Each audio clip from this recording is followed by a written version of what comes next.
नमो भगवते वासुदेवाय नमः। हिंदू धर्म में तुलसी विवाह का एक खास महत्व होता है। देव उठनी एकादशी के दिन देव जागते हैं और इस दिन ही तुलसी विवाह कराया जाता है। लेकिन इस बार तुलसी विवाह में भद्रा बाधा बन रही है। तो आइए अब हम जानते हैं कि तुलसी विवाह कब है और तुलसी विवाह में पूजन का मुहूर्त क्या है और इसका क्या फल हमें प्राप्त होगा।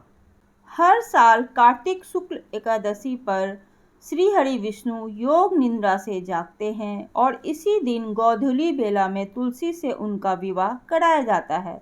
इस वर्ष ऐसा नहीं होगा। इसका कारण भद्रा है। पंचांग के अनुसार देव उठनी एकादशी और हरि प्रबोधनी एकादशी की तिथि 1 नवंबर को मान्य बताई गई है। एकादशी व्रत 1 नवंबर को ही रखा जाएगा, लेकिन दोपहर के बाद भद्रा लग जाने से तुलसी विवाह उस दिन संध्या में नहीं हो सकेगा। 1 नवंबर को भद्रा दोपहर 3:30 से रात के 2:56 तक रहेगी। भद्रा काल में मांगलिक कार्य नहीं किया जाता, इसलिए तुलसी विवाह अगले दिन 2 नवंबर को ही मान्य होगा। 2 नवंबर को तुलसी विवाह का शुभ मुहूर्त इस प्रकार से रहेगा। ब्रह्म मुहूर्त सुबह 4:50 से लेकर सुबह 5:42 तक।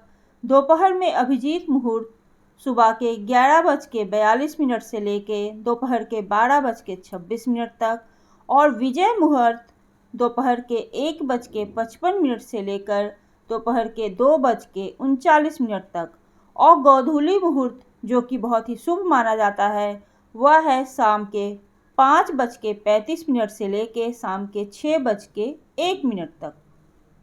2 नवंबर के दिन अमृत काल का मुहूर्त सुबह 9:29 से लेकर सुबह 11 बजे तक रहेगा और त्रिपुष्कर योग सुबह के 7:31 से लेकर शाम के 5:03 तक रहेगा। हिंदू धर्म की मान्यताओं के अनुसार तुलसी विवाह करने से वैवाहिक जीवन में सुख समृद्धि, सौभाग्य और शांति प्राप्त होती है। तुलसी विवाह कराने से कन्यादान के समान फल मिलता है और संतान सुख की प्राप्ति होती है। इसके अलावा यह जीवन से दरिद्रता दूर करती है और धन धान्य में वृद्धि होती है। तुलसी विवाह देवी लक्ष्मी और भगवान विष्णु के मिलन का प्रतीक माना जाता है। जो लोग तुलसी विवाह पूरे विधि विधान से करते हैं उनके घर में धन और वैवाहिक सुख समृद्धि की वृद्धि होती है। अगर आप भी अपने घर पर तुलसी विवाह कराना चाहते हैं तो हम आपको कुछ आसान विधियां बता रहे हैं। तुलसी विवाह के लिए शाम का समय सबसे शुभ माना गया है। इस समय परिवार के सभी सदस्य वैसे ही तैयार हों जैसे कि किसी शादी में जाते हैं आप तैयार होकर। तुलसी का पौधा एक पटिये पर आंगन, छत या पूजा घर के बीचों बीच रख देना चाहिए। पौधे के ऊपर गन्ने का मंडप सजाएं। इसे तुलसी जी का विवाह मंडप कहा जाता है। तुलसी माता को लाल चुनरी ओढ़ाएं और सुहाग की सामग्री चढ़ाएं। तुलसी के गमले में भगवान शालिग्राम जी को स्थापित करें। तुलसी और शालिग्राम दोनों पर दूध में भीगी हल्दी लगाएं। मंडप पर भी हल्दी का लेप करें और पूजा करें।